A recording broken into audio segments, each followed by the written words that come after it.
vê um risco da volta do Bolsonaro? Qual é a sua avaliação sobre o governo Lula?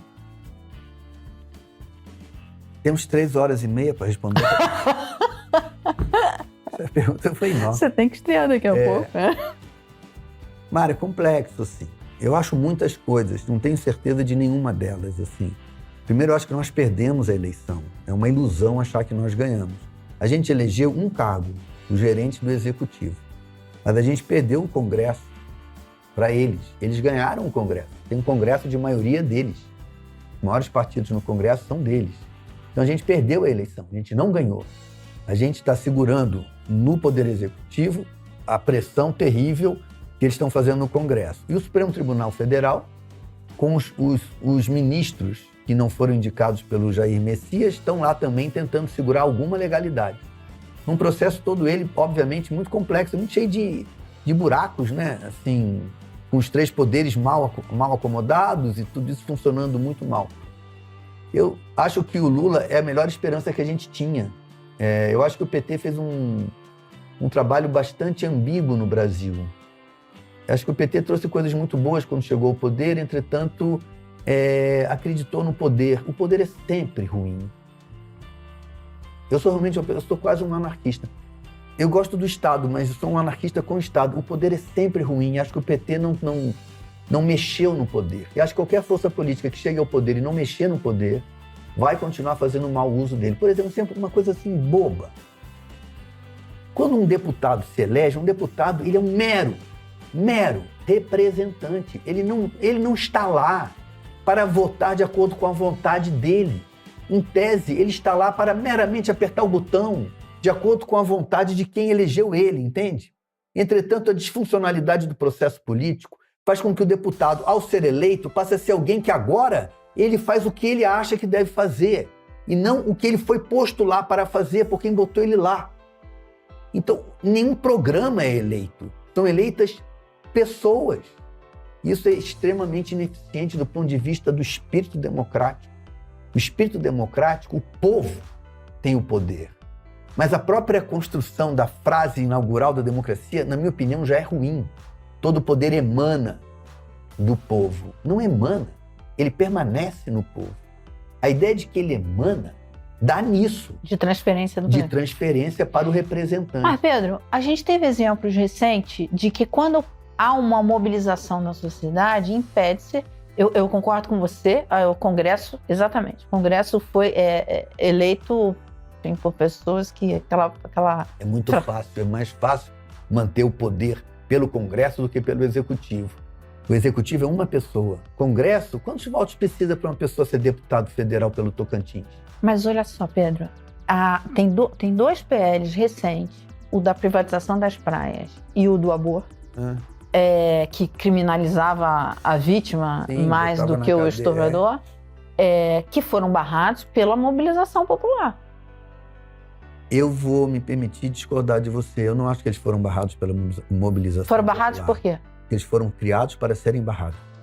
Essas pautas que esses... Como é que eu vou chamar eles?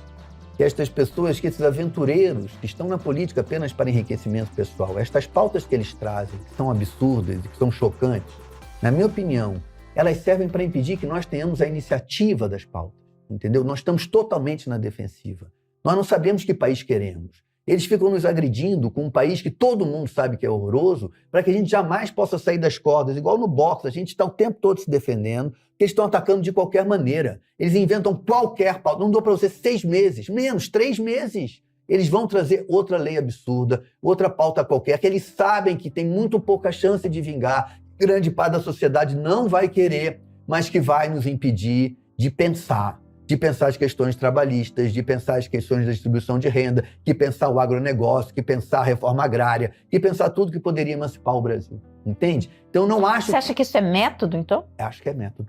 Na minha opinião, é método, e acho que o Brasil não tem nenhum tipo de mobilização popular hoje em dia capaz de evitar o método da extrema-direita. Eu acho que a gente está perdendo. Pô, Pedro... Estou saindo preocupada dessa entrevista. Você acha mesmo que... Eu acho que a gente está perdendo. Nós não tem... Que mobilização popular que nós temos? Como é que você acha que vai ser 2026? Eu acha que volta? volta? Com 2025.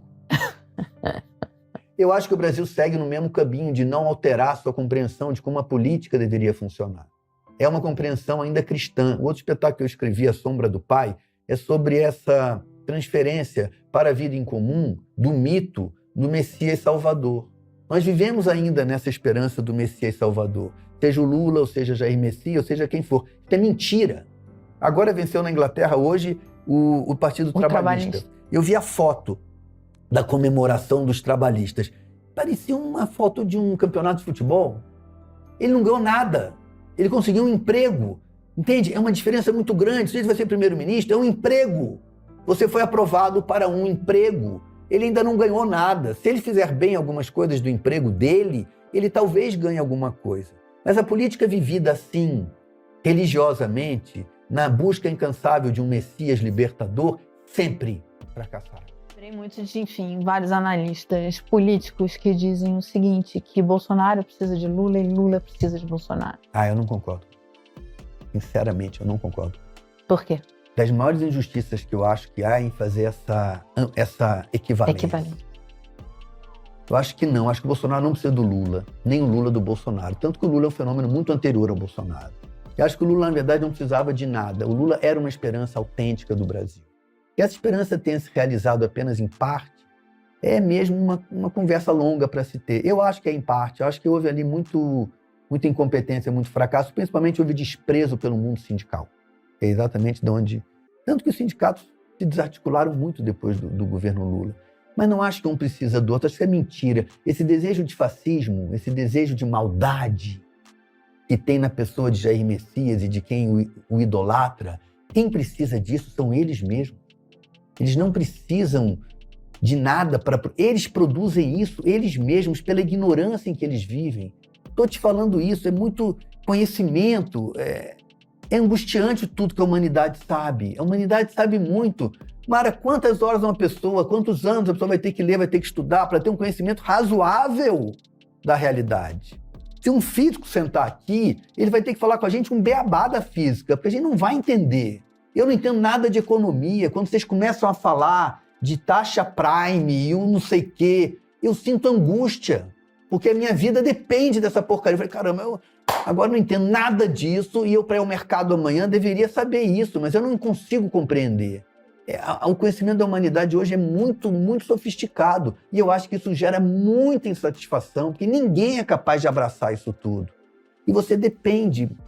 Você vai se operar, o médico sabe o que tem que fazer com você. Você leva teu carro na oficina, o mecânico sabe o que tem que fazer com o teu carro. Pensa no indígena brasileiro. O cara acordava de manhã, ele sabia tudo o que ele tinha que fazer para a vida dele inteira acontecer. Eu não sei as angústias que os indígenas brasileiros tinham. Não conheço, porque tentei até ver nos estudos. É difícil compreender aquelas comunidades, aquelas sociedades. Mas certamente isso me chama a atenção. Não havia emprego.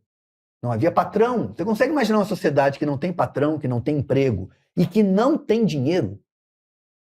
Não tem dinheiro. Não tem abstração do valor das coisas. As coisas valem imediatamente. É um modo muito diferente de estar no planeta, sabe? É por isso que eu tenho tanto interesse nisso. Então, acho que é isso. Não concordo que Lula e Bolsonaro se precisem nem tenham equivalência. Acho que o fenômeno fascista é infinitamente pior do que o fenômeno lulopetismo. Embora eu seja um crítico severo do lulopetismo. Mas não tem, para mim... Por isso que votei no Lula. Sem sombra de dúvida. Não tive nenhuma hesitação. E acho que é mentira dizer que há uma equivalência. Analista político tem que fazer terapia, né?